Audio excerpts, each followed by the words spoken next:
what do you like? Tell me what you like. There's value in that because it almost gives the brain like a vacation, right? Holistic health is completely underappreciated, but so critical. Eating whole foods, and the key is just to find something that you really enjoy. Welcome to the NANP Nourishing You podcast. I'm Kristen Burkett. And I'm Diana Wally.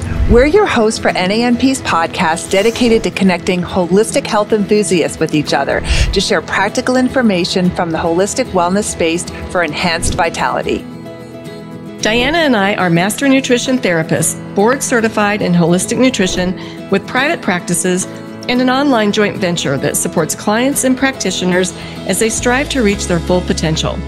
We're honored to be hosting this podcast for NANP and connecting our listeners with the latest in holistic wellness. And if you enjoyed today's show, help us out by commenting below, liking this video, and subscribing to the channel to help us spread the word.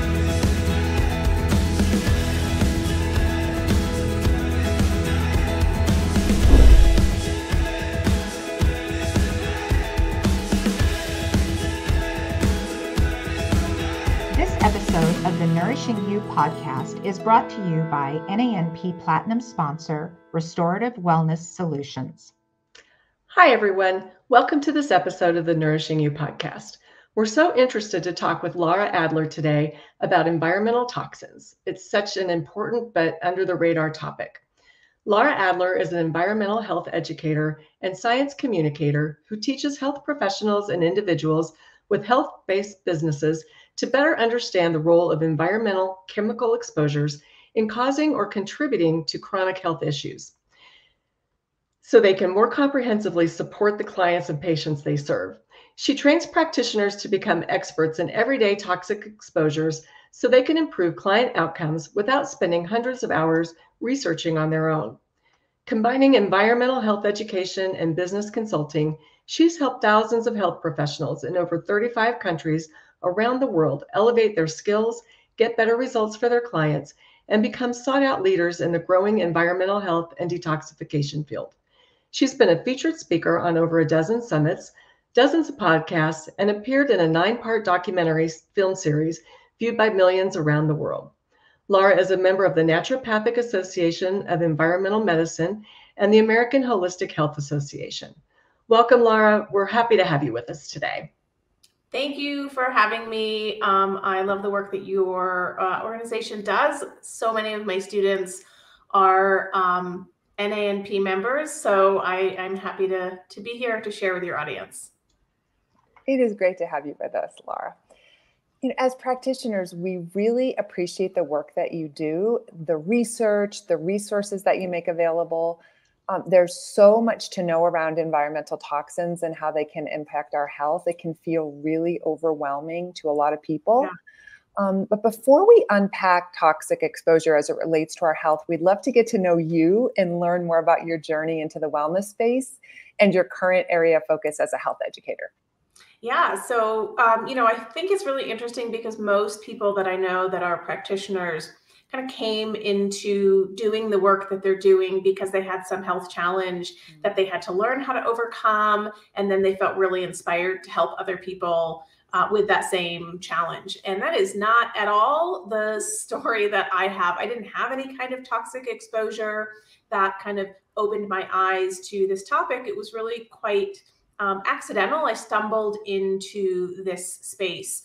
I started health coaching in around 2010, 2009, 2010. And at the time, nobody was talking about environmental toxicity. It wasn't part of any of the education that I'd had. And I was working with individuals primarily who were looking to lose weight.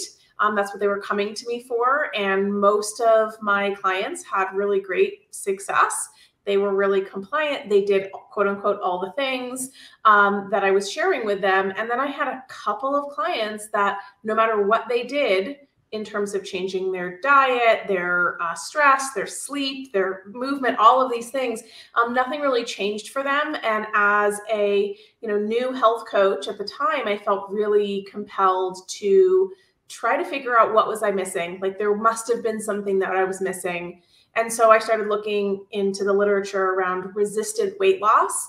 And that's really where I learned about environmental chemicals, in particular, in that instance, obesogenic chemicals, which are chemicals that can alter our metabolism in ways that can lead to metabolic issues, including weight gain. And it just completely blew my mind that this topic of environmental chemical exposures, which we're all getting, we all get them, was absent from all of the conversations around health that were happening at that time in the holistic space. Nobody was talking about this. And that really struck me as a significant oversight. So I spent a couple of years really digging into the literature and talking to research scientists and going to conferences and symposiums and really wanting to understand this topic in as much detail as I was able to. And then I started to really turn that information into a easier to digest, easier to understand presentation, and was starting to teach the health coaches, nutritionists that I knew at the time. And that was in 2012. So we're going on 12 years now of doing this work. Wow. Well, thanks for sharing your story with us. We're so glad this is where you ended up. Yeah. I have to say, my first entry point to understanding this relationship between toxins and health was several years ago after a scare I had with early breast cancer. And I couldn't get my head around what was happening. And I went wandering into a local bookstore, just searching for answers, searching for something to understand. And I came across this book, and it's an old book. It's called What Women Must Know to Protect Their Daughters from Breast Cancer. And my daughter was 2.5 at the time. And I just grabbed that book. I was like, okay, maybe this will help me. And it was my first entry point into holistic thinking, and toxins were a huge part of that story. And that forever changed me. So that was kind of my launch, but, just getting back to the fact that nobody was talking about environmental toxins at the time, or even beginning to relate them to the different issues that were happening in health. And so we're really glad that you're in this space. Yeah. So you have a great quote on your website. It's by Dr. Mark Hyman, and it says, environmental toxins can feed cancer, interfere with glucose and cholesterol metabolism, and induce insulin resistance and obesity through multiple mechanisms, including inflammation, oxidative stress, mitochondrial injury, altered thyroid metabolism, and impaired central appetite regulation. Wow. Can you just start us off with some statistics and basics around this whole topic of environmental toxins? Yeah, I mean, I think it's today. Yeah, I think it's helpful because this is such an abstract topic that most people don't have context for. I do think it's helpful to kind of frame the conversation. So as I like to call it, it's like the landscape of this entire topic. So currently there's about 350,000 chemicals and chemical mixtures registered for use globally. That is a recent number that researchers landed on, and it's 3 times previous estimates. So up until very recently, just a couple years ago, we actually didn't even know, we didn't have a good count for how many chemicals are registered for use globally, which is shocking considering how many decades, centuries we've been utilizing chemicals, manufactured chemicals in commerce. So there's 350,000 chemicals registered for use globally. Certainly not all of these are bad, right? The field of environmental health is really seeking to understand and share information and research chemicals that are known to be or are suspected of causing harm to humans, animals, and wildlife. And certainly not all of those 350,000 chemicals are harmful. Many of them have not actually been studied. The vast majority have not been studied. So we don't have safety data, a track record on the majority of chemicals that are in commerce, which is part of how we're kind of in the mess that we are now with understudied or understood, less understood chemicals that we learn about after the fact. And that seems to be the pattern that we have here. So the majority of these chemicals are not bad. many chemicals are helpful. They've made our lives better, longer, safer. And so we can't kind of tar them all with the same brush. Again, we're looking at the chemicals that have indication that, or evidence that they are harmful in many ways. And unfortunately, that is many of the chemicals that we are all exposed to every single day just through living our normal everyday lives. We don't have to work in a factory. We don't have to work at a toxic waste site. Like, we can literally just wake up in the morning, take a shower, get ready to go out, and have exposure to way more toxic chemicals than our grandparents and great-grandparents ever did. Right. So how does this begin to affect health? Why does the number of chemicals matter? Yeah, I mean, I think it's first of all, why, despite the fact that we have been doing research in this space for decades now, and we have, 50, 70 years of evidence on certain chemicals, things like lead, we have 1,000 years of research or information on like the toxic effects of lead.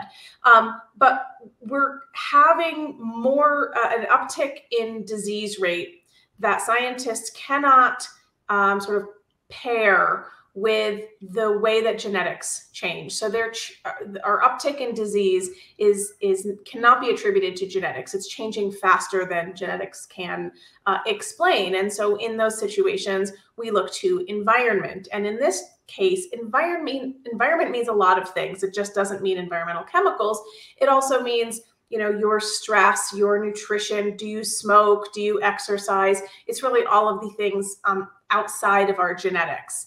And so we are starting to tease apart the data on toxic exposures or chemical exposures and health effects. And what we see is that these environmental chemicals that we're all exposed to, they impact every single organ system. They're linked to pretty much every chronic illness that people are struggling with in some capacity. Sometimes it's a direct relationship.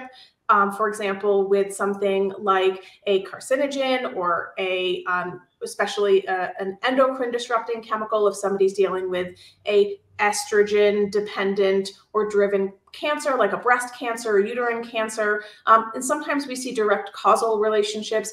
Otherwise, other times there's like a sequence of events, and it's somewhere, the effect happens somewhere down the chain. So it can be secondary, tertiary effect that's happening there. So you mentioned, Lara, that there are 350,000 toxic chemicals that are registered for use. So it's 350,000 chemicals, not all of those are toxic. Okay. So and in fact, we don't even know how many are toxic because most of those haven't been studied. So we don't know anything about them. Okay. So when you say registered for use, that doesn't mean, what does that mean? It doesn't mean they've been tested. Yeah, so registered for use just means that some countries, every country has their own chemicals policy. Some countries don't have a chemicals policy, so they don't have a registry, right? So some countries are just now starting to develop registries. And so what that is just a registry to say, hey, we are either manufacturing, we are importing, or we are using these chemicals in these ways. And it's basically a database. Now in the United States, our database, our registry of chemicals, the sort of adage or the saying that has been, or the figure that's been thrown out for many, many years is that there's 84,000 or 86,000 chemicals registered for use in the United States. But registered doesn't always mean that they're actively being used. Right, so there are distinctions there. In the U.S. a couple of years ago, there was a voluntary process from the EPA asking people to identify if the chemicals that they registered as being used, are they actively being used? It was voluntary, so we don't know how accurate the information is, but from that reporting, the Toxic Substances Control Act, which is administered by the EPA, which is our primary legislation that covers chemicals in commerce, they basically amended that number of 86,000 and said, okay, maybe there's 86,000 registered, but there's only about 40 to 46,000 actively in use. But again, that's quite cold comfort when we know that maybe 1 to 2% of chemicals have actually been tested and assessed. That's what I was going to, that's terrifying. Yeah. 1 to 2% of chemicals are tested. Yeah, it's just, we just haven't had, good policy on the books that have required it, right? And so we just haven't had that. The European Union has a different chemicals policy approach. They do require that chemicals that are used in manufacturing or are imported do actually have data. They are required to have data. The saying is no data, no market, meaning if you don't have data, you don't get into the market. And we don't have that here in the US yet. Okay, so I love that we're putting some context to this. So let's drill down on that a little bit more. So when we're talking about chemicals and used in manufacturing, whatever, are we, is this just chemicals that are being admitted into the air from plants, or are we, production plants, that kind of thing? Or are we talking chemicals that are in anything from the lotion that you put on your skin through all of the different products on the market, and then also in manufacturing and industrial production? Yeah, it's actually both. I mean, most people, when they think of toxic chemicals, are going to think of the industrial smokestack spewing pollution, or an oil spill, or a train derailment carrying toxic chemicals, which happened earlier this year. I think that was this year. And so those are environmental chemicals, and those are in many cases toxic chemicals, but we are also being exposed through the products that we buy, that we use, that we bring into our homes, the materials that our homes are made out of. There was a recall a number of years ago for drywall, because drywall had really, really high levels of formaldehyde that were toxic, that were really dangerous. And so all of our materials can be releasing small amounts of toxic chemicals a little bit every single day, all day. And for some chemicals, those really small exposures that we get that are seemingly insignificant, like the chemical exposure that we get from the fragrance in the shampoo or conditioner that we use, or our deodorant, or body lotion or perfume, those small exposures that aren't causing anybody to have a overt reaction, right? That's going to send somebody to the emergency room because they're having a toxic effect. Those tiny exposures can still be impacting our health in really significant ways. And it's an abstract concept for people to wrap their heads around, because they're going, well, what do you mean this stuff is toxic? I've been using these products my whole life. And the answer is, I'm fine. And my response to that is like, but okay, as an individual, that one person might be fine, but most people aren't fine, right? Most people are dealing with multiple diagnoses, multiple chronic health conditions. They're on multiple medications. So maybe we need to reassess how we're using the word fine. So, I mean, I think that's a big part of this conversation, is those small levels of chronic exposure that are widespread every single day, multiple times a day. We are being exposed, and we're just starting to really get into the meat of how those exposures are affecting us, and the results are not good. The data is not good. And one other thing that makes me think about is, as you say, that's a very small fraction that are tested. Yeah. But they're only tested independently, right? We don't. Yes.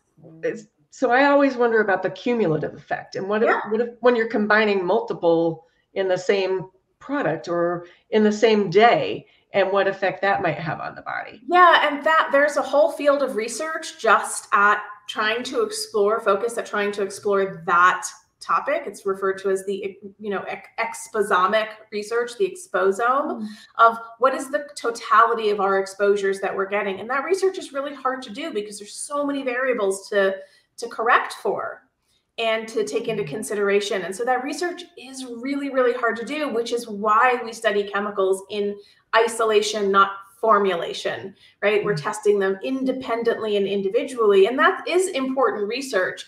There is some research into, for example, endocrine disrupting chemicals. These are chemicals that can mess with our hormones. And there is some research that is looking at what's referred to as the cocktail effect, meaning when you're mixing exposures. And what they found, at least within the context specifically of endocrine disruptors, is that the effect can be additive or amplified. So 1 + 1 might equal 2, but 1 + 1 might also equal 5 or 6. The effect is greater than the sum of the parts, so to speak. And that's really concerning because that actually is reflective of the actual scenario that we all live in, which is we are getting multiple exposures multiple times a day, sometimes in a single product. And so that is an emerging area of research that I think is just complex. I don't know if we're ever going to get the full picture there, but it is really hard. And then the other thing, which is sort of a piggyback of your comment that we're testing them in isolation, is that most of the research that's done, the toxicological research that's done, that determines what we would consider at a governmental level safe, they are looking, one, typically at very high doses of exposures. This is just the standard process for how toxicological research is conducted.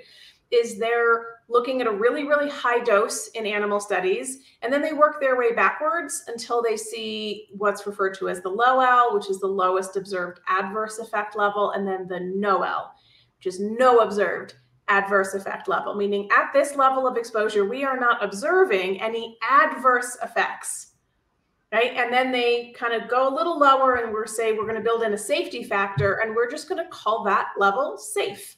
But they don't ever actually test the safe level, and they don't test anything below it.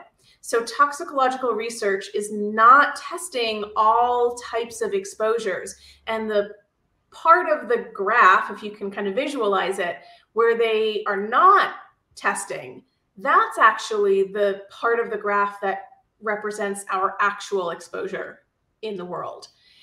So that's one thing. And then the other thing is that word adverse. They're looking for adverse effects. And so in the toxicological research, they're looking for gross histological changes, tumors, cancer, and death, right? They're not looking at examining these endpoints like the health of your gut microbiome, or these slight alterations in thyroid hormone that can have devastating effects if somebody is pregnant, if they're already dealing with something like autoimmune thyroid disease. Those small, subtle fluctuations can have a really devastating impact on people's health. Those endpoints are not examined by traditional toxicology. And so what that means is that the toxicological data that we have that determines safety, in air quotes, for a lot of the chemicals in commerce are not even looking in the places that they should be looking. So I would love to talk about something that Kristen and I get a lot of questions about, and it sounds like you do as well, because you kind of alluded to that at the beginning. So it would be hormone havoc and weight loss woes. Yes. Okay. So we've found that, often no matter how hard our clients are trying to eat well, exercise, reduce their stress, do all the things, that they still struggle with either hormone issues or they can't lose the extra weight. Yeah. So we'd love to take a deeper dive into how toxins might affect hormones and any relationship that there might be with weight loss resistance. This episode of the Nourishing You podcast is brought to you by NANP Platinum sponsor, Restorative Wellness Solutions. Are you ready to achieve truly extraordinary outcomes with even your most complex client cases? Are you ready to dramatically increase your confidence as a clinician, knowing you're able to get your clients the results they seek? Are you ready to be part of the movement that's changing the way true health is created? At Restorative Wellness Solutions, the leader in functional nutrition education for qualified health professionals, they will equip you with the skills, tools, and confidence you need to create transformations in your clients' health. Yeah. So let's talk about that. Yeah, so I think we'll start with the weight-related conversations. Perfect. They are, as you know, they overlap, right? Of course, they overlap.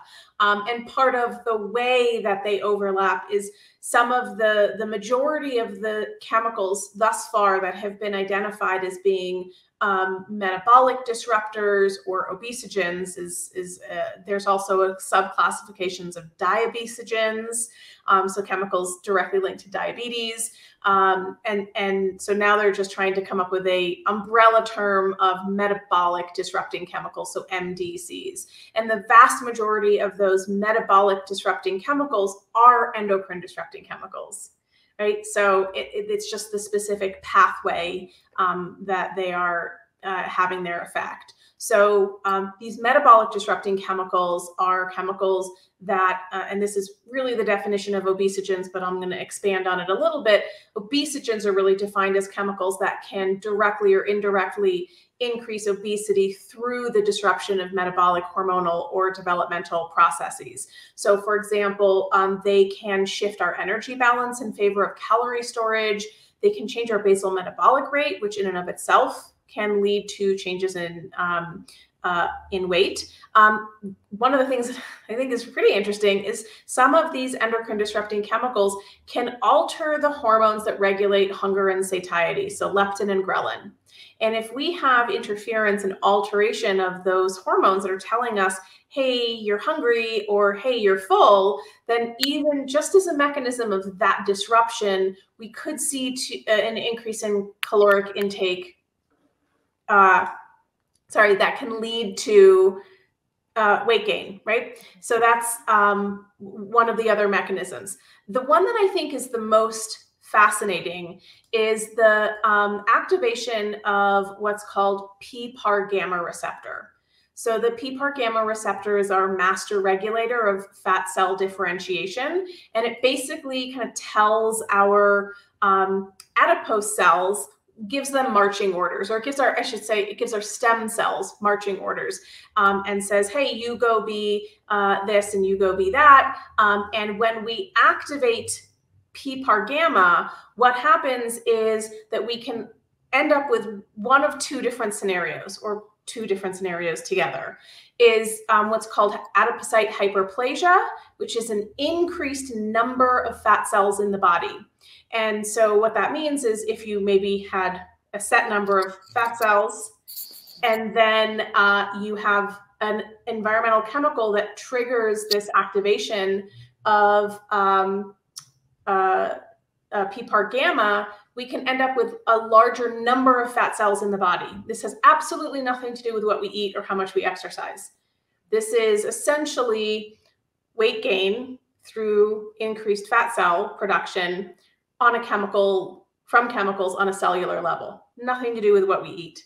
The other pathway that gets triggered is adipocyte hypertrophy, which just means that the fat cells that we have an increased capacity for fat storage. So they get bigger. So we literally have physically bigger fat cells that can hold more toxicants, including fat-soluble toxicants.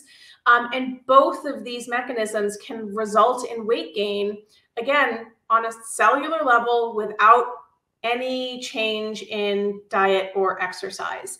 And so this is, I think, one of the kind of the biggest missing pieces of the conversation around metabolic health, is this conversation about how can I minimize the amount of toxic chemicals that might be triggering this process on a daily basis. And so, for example, one of the most studied chemicals in commerce, it's also one of the highest used chemicals in commerce, is BPA, bisphenol A. It's found in thermal paper, cash register receipts, airline tickets. It's in canned foods.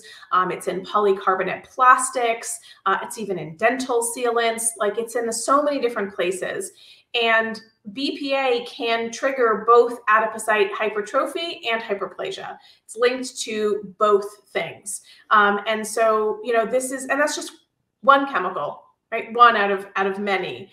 Nicotine can also do both, right? So this is where people who have or are cigarette smokers may also have an additional layer or obstacle there to losing weight because they have this activation of PPAR gamma.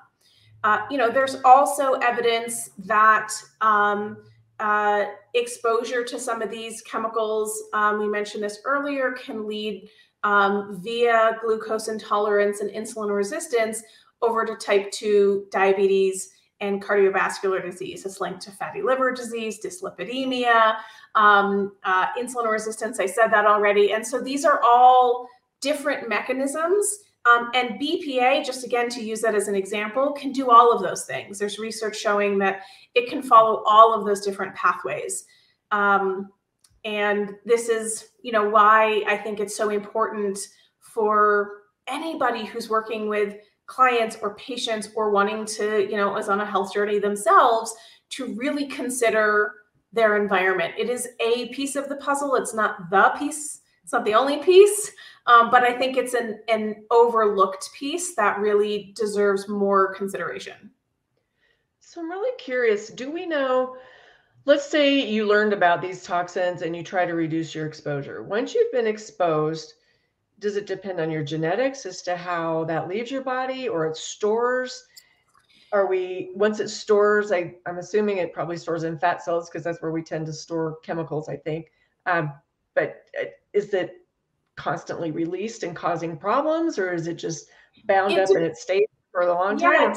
It depends. The answer is always it depends, right? Like it depends on what specific chemical. So some chemicals are persistent. That means they build up and they bioaccumulate in our tissues. And those chemicals tend to have a really long half-life, a half-life being if you take whatever volume of that chemical that you have in your body, it's going to take X number of years to be reduced only in half, given no new exposure. So if you have a chemical that has a half-life of 20 years, it's going to take 20 years to reduce what's in the body just by half, given no new exposures. And so in those instances, and this is where we're looking at, for example, PFAS chemicals, these non-stick chemicals that are used in so many different places, in firefighting foam, in our nonstick cookware, in any grease-proof or waterproofing material or waterproof material. Some PFAS molecules have a half-life of like 8 to 15 years. And what that means is because our exposure to these is pretty constant, we're actually taking it in faster than our body knows how to eliminate it. That's not true for all chemicals. So BPA, just to use that one as an example, people tend to know what BPA is, or at least have heard of it. BPA is a non-persistent chemical. It does not build up in the body, and our body will actually metabolize and excrete it within 6 to 12 hours, which is great, right? Because it means that if we don't need to detox it, we don't need to worry about it accumulating in our body, but because we're being exposed multiple times a day, pretty much every day, our exposure is constant. So we're still taking it in faster than our bodies can eliminate it. And so that means that the efforts that we put into minimizing exposure are really valuable, specifically for these non-persistent chemicals. So I'll give you an example. There have been about 4 or 5 studies that I'm aware of so far that have looked at their intervention studies in human populations that look at urinary pesticide levels after switching from a conventional diet to an organic diet or a mostly organic diet. And all of these studies have found a pretty similar spread of reduction. And so what they found is you can reduce the levels of pesticides in your urine by 80 to 90% within 3 to 5 days. That's it. All it takes is a couple of days. And the reason for that is those chemicals are non-persistent. Non-persistence doesn't really have a lot of bearing on toxicity. So you can have something that moves through the body quickly and it can still have a toxic effect. And that's what we often see with these bisphenols and phthalates and other non-persistent endocrine disrupting chemicals in particular, is they can still have harm even if their transit time through the body is quite short. And part of that is likely due to the fact that, you know, we're never fully at zero, so to speak, because we're constantly being exposed. So I'm wondering if you could speak to women in particular and how environmental toxins could affect, you know, estrogen. Are there effects on the menstrual cycle? Are there more effects maybe in, you know, the puberty years, perimenopause, menopause? What do we know about? The answer is yes. Yeah. Right. So there are links to, so I'll say this to start. We don't test chemicals on people, right, as a general rule for ethical reasons. And so most of the research on the specific mechanism of a specific exposure and a specific endpoint or outcome are animal studies. And then once we have this mechanism of action or causal sort of pathway identified, then we look at human epidemiological data, which is population-wide data, large study often, where we're saying, let's look for associations between the same levels of chemicals or these levels of chemicals, and are we seeing these same things that we saw in animal studies in the human population? And so that's sort of the yardstick that we have to go by. And so we are seeing associations, direct associations in the literature to things like early onset puberty, to breast cancer, to early menopause, PCOS, endometriosis, uterine cancers, ovarian cancers, irregular menstrual cycles, certainly fertility issues. There's a lot of research in that space. And thyroid issues, that's another sort of part of that hormonal matrix, if you will. And so, yeah, the answer is yes to all of those conditions. You know, the challenging thing with estrogen in particular, and specifically as it relates to breast cancer, is that the longer we are exposed to estrogen, the greater our risk of breast cancer. This is partly why there is concern over dropping puberty rates in young girls. And there's lots of different things that can contribute to that. It is not just environmental chemicals. Stress can contribute to that. We've actually seen recording a drop in early onset of puberty, meaning a drop in age. They start earlier since COVID, because it's really, really stressful time period for a lot of young people that suddenly stopped going to school, right? And it's very stressful for them. And so we've seen repercussions from that. And so the longer somebody is exposed to estrogen, a woman is exposed to estrogen, the greater her likelihood or the greater her risk of breast cancer. And so not only are some of these endocrine disrupting chemicals associated with lowering the age of puberty, but they're also adding in these synthetic estrogens, these xenoestrogens, which can constitute, because the body can't really tell the difference, can constitute this exogenous endocrine disrupting exposure to these synthetic estrogens that essentially increase the estrogenic load that somebody is exposed to for their lifetime. And, you know, I think there was a really, really fascinating study. I posted about it a few times on my social media. It was an intervention study on women. This was a small study. I think there's about 41 women in the study. And it was a really simple intervention. They said, we're going to take a fine needle aspirate sample of breast tissue of women before and after this intervention. These women were all healthy. They had no history of breast cancer or any other cancer with the exception of skin cancer as a non-hormonally driven cancer.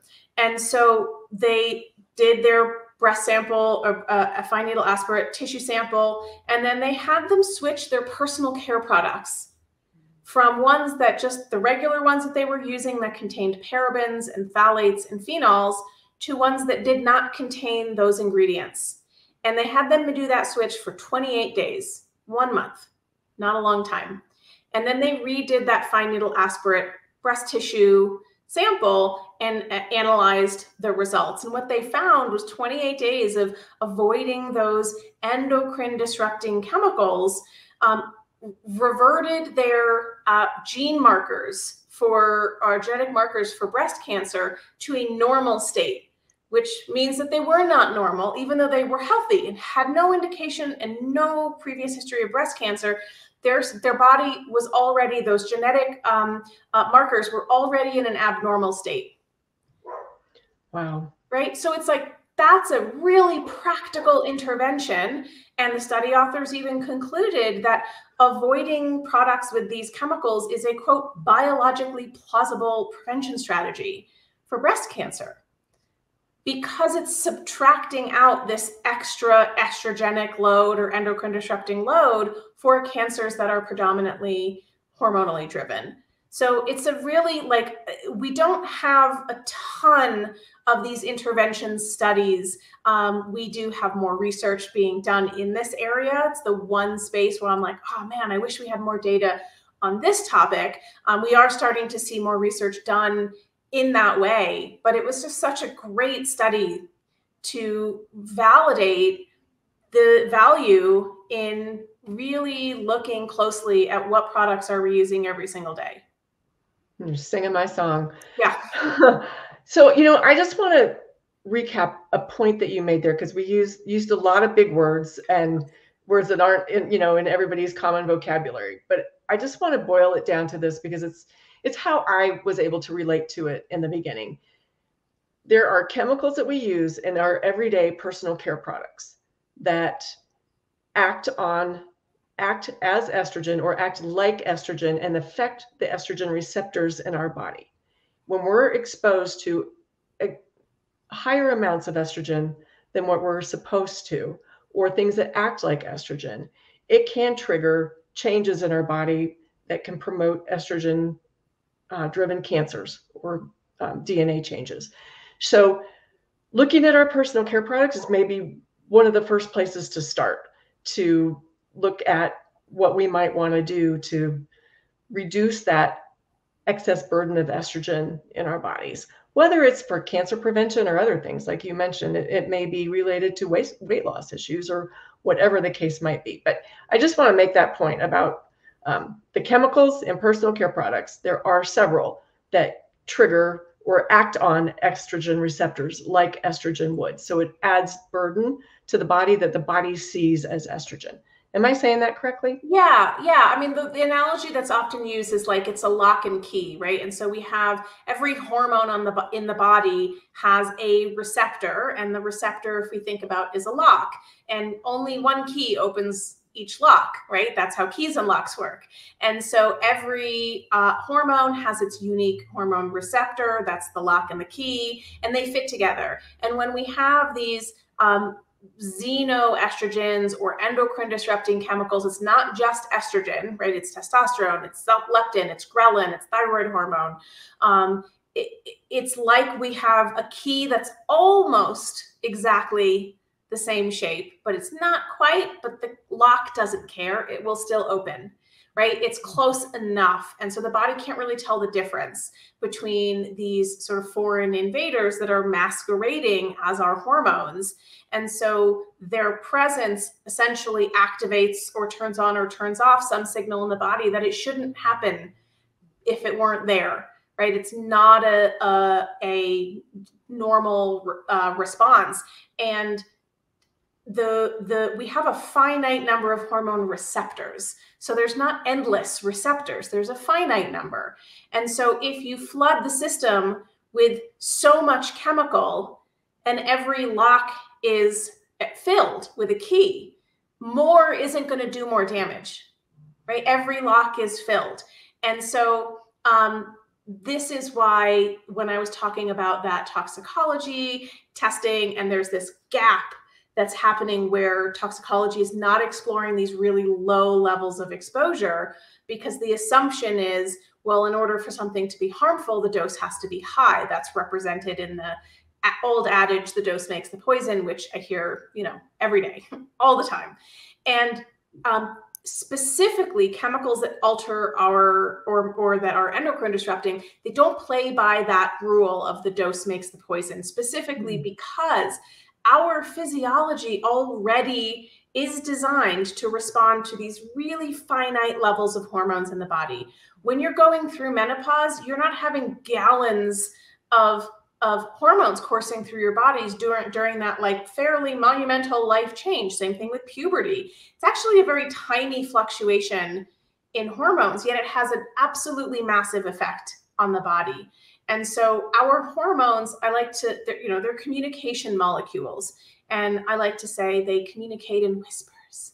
They're very quiet, right? Like they're very, very low levels, and they do a lot of big things. And that's why exposures to these, again, seemingly insignificant levels of chemicals that aren't having overt toxic effects that are sending us to the emergency room, they can still cause health effects at these really low levels, because that's where our physiology was designed to respond to hormones at those levels. And that's why, like, of all the topics, of all of the chemicals, the class of endocrine disrupting chemicals, I think, is the most concerning. And, there's over 1,000 chemicals that have been identified as having endocrine disrupting properties so far. And many of these are ones that, we can be exposed to a dozen of these just on our average day. Or even before we even have a cup of coffee, right? Let's say you 100%. get up, take a shower, get ready. How many things have you put on your hair, on your body, on your face, on your, all over the place. Yeah. And again, people think that the standard, sort of rebuttal to learning about this is, what do you mean I've been using these products my whole life and I've been fine? And it's like, okay, well, but you have cardiovascular disease, or you have insulin resistance and diabetes, and you're in insomnia, and you've got 20 extra pounds that you can't seem to budge. You have all this inflammation. So like, are you fine? Are you okay? Because most people, again, that's their reflex. I'm not dying of cancer, and so I'm okay. I'm fine. And I think that's people need to stop and actually hear themselves when they're saying that, because most people, frankly, are not fine in terms of their health. You're fine until you're not. Yes, and that's the other thing. Is like, okay, great. Maybe, again, the individual might be fine and not have any health issues, but collectively as human beings, we are not fine, right? Disease rates are off the charts and climbing, and it costs us billions and billions of dollars in healthcare costs. There was a study done in 2016 that was published in the Lancet Diabetes and Endocrinology, and the researchers looked at 7 endocrine disrupting chemicals. There's over 1,000. So they looked at the 7 that had the most data, and they compared them to 15 different sort of disease conditions.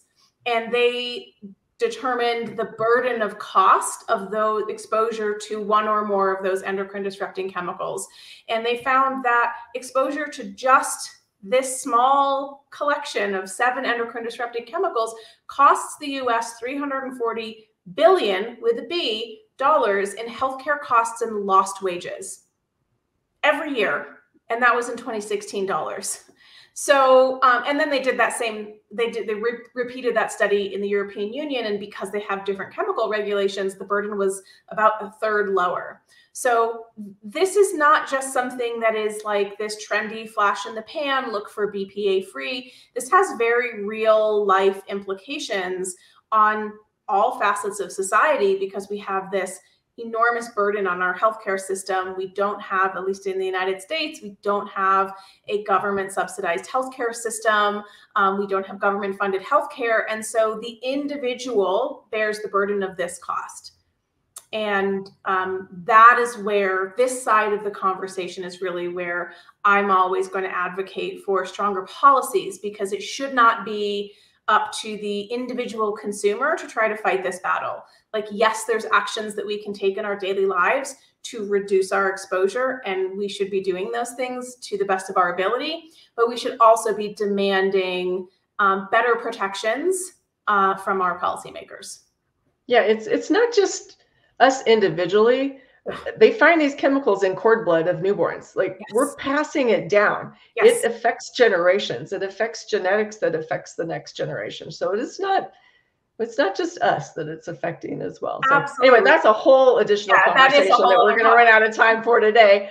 But so it definitely can be overwhelming. And I'm sure there's people out there going, oh God, excuse me, I'm screwed. What am I supposed to do? Right? Like, it's a lot. So, you're a person out there, you're doing everything to lose weight. It's not happening. You suspect it might be chemicals. You suspect you might have an issue with that. And it's not really your fault. It's this stuff that seems beyond your control. Where do you start? Yeah.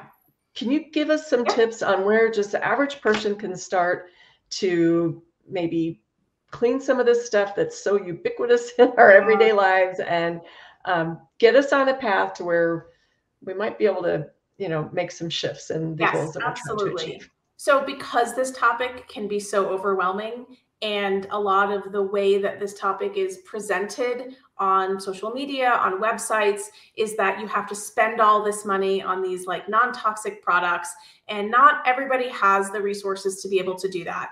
And so I think that sort of does the conversation a disservice, because unfortunately the people that are disproportionately exposed, that is low income Black and brown communities, often have the least access to resources, education, healthcare. So it's not, I don't think it's appropriate to start the conversation with like, go buy a new couch and go rip up your carpeting because they have toxic chemicals in them. So I very much advocate for starting with what's free and easy. And so some of the ways that we can reduce our exposures that are absolutely free include declining cash register receipts. Say, no thanks, I don't need one. If somebody works in a retail environment where they're handling cash register receipts, please wear gloves, because those people have a occupational exposure that is going to be higher than the general population, just by handling the thermal paper that comes out of the cash register as the receipt. So anybody that's handling thermally printed paper, just say no or wear gloves if you have to handle them occupationally. So that's one thing that people can do. People can, I highly, highly encourage people to stop using scented products in the home. That's scented candles, air fresheners, Febreze, reed diffusers, all of those products, plugins, all of those things that are adding a constant source of fragrance into the home. Those products contain endocrine disrupting chemicals. They also can contain carcinogenic, volatile organic compounds, or VOCs. And when they release into the air, if you smell it, you're inhaling it. So those go right into the body. The fastest way for a chemical to enter the bloodstream outside of injection is inhalation. So the air that we breathe really matters. Additionally, these chemicals will settle in the dust in our homes, and I'll come back to that as another free intervention. So just stop buying and stop using these scented products. Even if you have a scented candle and you're not burning it, doesn't matter. It's still releasing toxic chemicals into the air. If you can smell it, they're being released. And if you can't smell it, then what's the point of having it? And get rid of it. So that will actually save people money. And then going back to the house dust, a lot of the dust in our homes is not just like skin and hair and pet hair. It is actually a soup, a matrix of many of the chemicals that off-gas from the materials in our home. And so we want to capture and get rid of those chemicals. And so we do that by vacuuming often and wet dusting, which is basically just using a damp cloth that you would then throw in the washing machine, launder, and then reuse.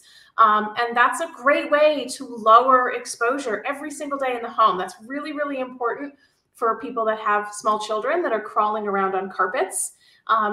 And handling and putting everything in their mouths, because they're going to have a higher exposure to the chemicals that are in that dust. So dusting regularly and vacuuming regularly. Ideally, vacuums have a HEPA filter. Those are pretty expensive. So, we just do the best that we can. Taking off your shoes when you come inside, opening the windows in your house to let some of those chemicals that build up in our air in our homes out. These are all free interventions. From there, then I usually encourage people to start looking at the plastics in their kitchen. Notice I'm not jumping right into personal care products first, but address those plastics in the kitchen that are avoidable. The plastic Tupperware, use a glass container. If you can't afford to buy one, go reuse like a pickle jar or a pasta sauce jar or something like that.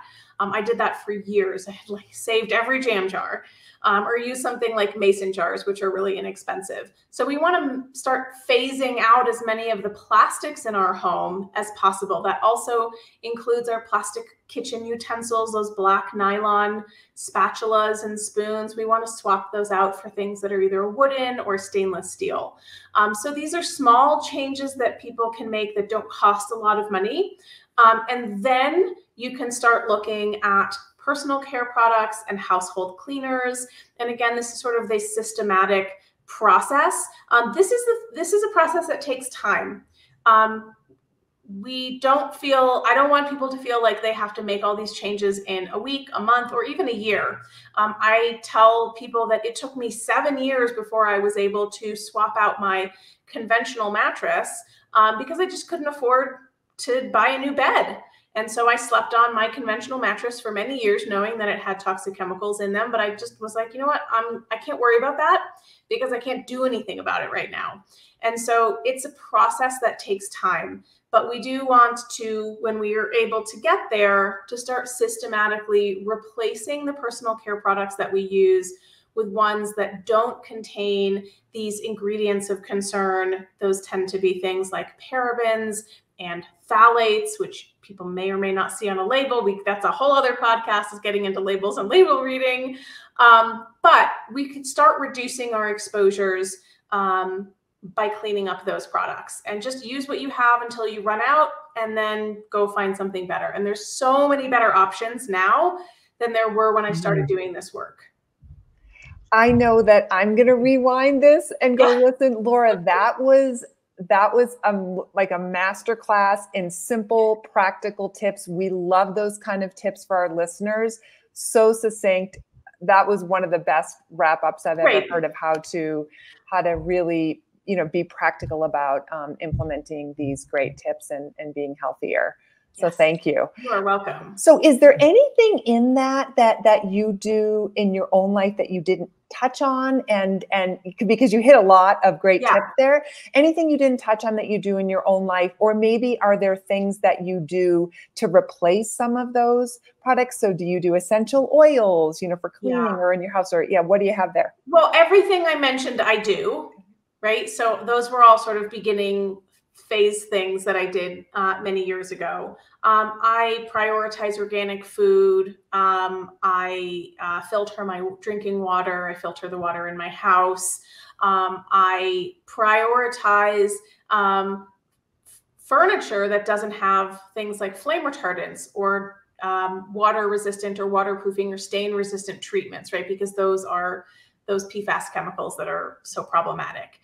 So I do a lot of those things. I don't, in terms of replacing, and I don't always, I've grown really used to not having fragrances, and I quite hate it. I really don't like fragrances. At this point, it's been, probably 14 years since I've used those things. So I just kind of got used to not having them. And even, I have friends that, love essential oils. They diffuse them constantly. I think it's called the nature fallacy. People assume that because something is natural, it is safe. That is absolutely not true. Lead is natural. Arsenic is natural. Opium is natural. These things are all highly, highly toxic. And so we can't make that assumption. And there is research to some therapeutic uses of essential oils, but most people tend to overuse them, and they can still be allergenic. They can still cause respiratory issues and migraines for people. And so it's a proceed with caution. I think a lot of people overuse essential oils. I've been to people's homes where they're just constantly diffusing, and I'm like, I gotta get out of here. So to me, it doesn't make that big of a difference. It is better, but I won't say it's safe. It is interesting when you remove all the smelly stuff, how then you become more sensitive. And I'm just going to call out the guy that you walk by with the extra cologne, and you're like, oh dear, that is a lot of cologne. Yeah, I mean, I'm going to call him out. Just the other night, I had to close my window because one of my neighbors was doing their laundry, and the smell of their laundry detergent was just so overpowering. And, that's a really common experience. It gives a lot of people headaches. Yeah. I think also for whether it's a practitioner who's working with a population that has whether they're on the autism spectrum or they have other kinds of sensory processing issues, or people that have that themselves. People often don't consider fragrances in our laundry detergents, in our homes, on our hair, all of these fragrances that for individuals that have sensory processing issues, that becomes another stimulus that can be overwhelming to them, that can be really triggering. So for anybody who works with those populations or, has that in their family, to really, really consider like, hey, let's just do an experiment and take all the synthetic fragrances out of the house, all the scented candles, all the plugins. Yeah, I know they make your house smell nice. Great, I get it. But also, what's more important? You can get a small electric crock pot. They make these really small crock pots. You can plug it in, put a little cinnamons, a little orange peel, some water, simmer some aromatics, and you can have a natural scent that's very unlikely to trigger somebody's allergies or health issues. So there is a swap for a lot of things. So I don't, it's not like we're living this monastic lifestyle out in the, in a yurt somewhere. And, it's not like that. We have to live our normal everyday lives. And my aim is to empower people to find better solutions that aren't really disruptive, that aren't going to make them have to completely rewire their day or go, oh gosh, I can't drive my car because there's toxic chemicals in my car. No, we drive our cars. We do the best that we can. And that is going to be different for everybody. So we all just do the best that we can. There is no such thing as perfection or fully non-toxic living. It's all lower toxin living. That's the goal. Right. Well, this is such a complex topic, and you're an awesome science communicator. Thank really. you. Yeah, this was incredible. I know I've learned a ton, and we hope that our audience has learned a ton. So we can't thank you enough for joining us today, Laura. This was a blast. Yeah, anytime. I love talking about this. I think it is such a fascinating, nuanced topic that really touches all aspects of every topic. It's not just about toxic chemicals. It's about, capitalism and, a whole nother podcast there too. There we go. We have 100%. Yeah. Well, thanks again. And thank you everybody for joining us today. We can't wait to see you next time. This episode of the Nourishing You podcast is brought to you by NANP Platinum sponsor, Restorative Wellness Solutions. Are you ready to achieve truly extraordinary outcomes with even your most complex client cases? Are you ready to dramatically increase your confidence as a clinician, knowing you're able to get your clients the results they seek? Are you ready to be part of the movement that's changing the way true health is created? At Restorative Wellness Solutions, the leader in functional nutrition education for qualified health professionals, they will equip you with the skills, tools, and confidence you need to create transformations in your clients' health. To learn more, visit masterguthealing.com. If you'd like to access other episodes or subscribe so you don't miss a beat, you can find us at nanp.org/NANP-podcast. Looking for a board-certified holistic nutrition professional to support you on your health journey? Go to nanp.org/find-a-practitioner and get started. Membership in the NANP provides you with a competitive advantage. Whether you're a current practitioner or a student, we want you to become an active, informed leader of the holistic nutrition community and join nanp.org today. Are you ready to go a step further? Boost your credibility with board certification in holistic nutrition.